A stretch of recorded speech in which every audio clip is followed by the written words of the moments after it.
Hello everyone and welcome back. I'm your host, Veteran Mountain Man. And as you can see, the United States is suffering from yet more judicial activism. This judge in South Carolina is David Norton, and he was a George W. Bush appointee. Now, don't let that fool you people. A lot of federal judges are trade deals, realistically, in the Senate and the House. This person will agree to support X, Y, and Z judges if they get X, Y, and Z appointees as well.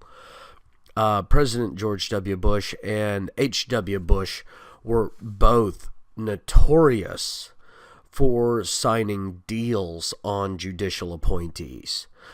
Clinton did it. Obama didn't do it. President Trump, as far as I know, hasn't done it. But this was very much common practice for many years. And apparently he is determined that President Trump and his EPA cannot countermand President Obama's executive decision to treat streams, pools, drainage ditches as commercial waterways. Now, I seriously don't know how President Obama ever came to that conclusion.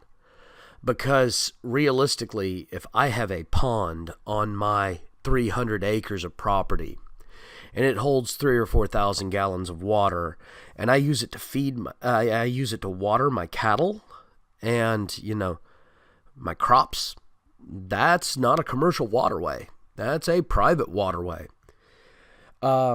Lake Oswego in Oregon was built by the people who live on the lake. They all bought the land together, they put the water on it, and they maintain it. And yet it was declared a commercial waterway. Prior to President Obama, a commercial waterway had to be navigable from other waterways through other states.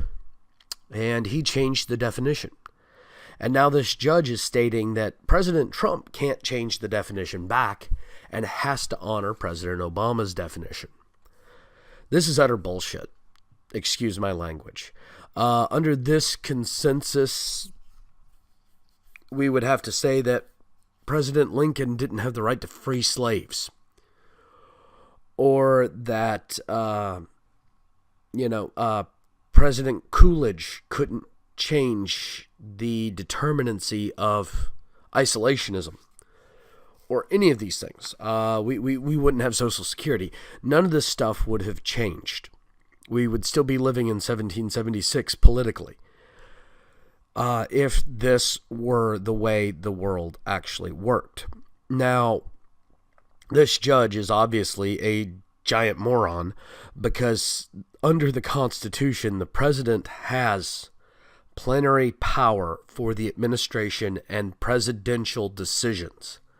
Since this declaration was a presidential decision by a former president, it can be countermanded by the current president.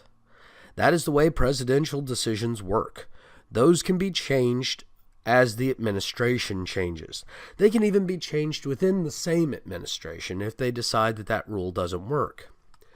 So this idea that President Trump can't countermand President Obama's decisions is at best wishful thinking and at worst out and out fraud. And I'm pretty sure that Judge David Norton knows this.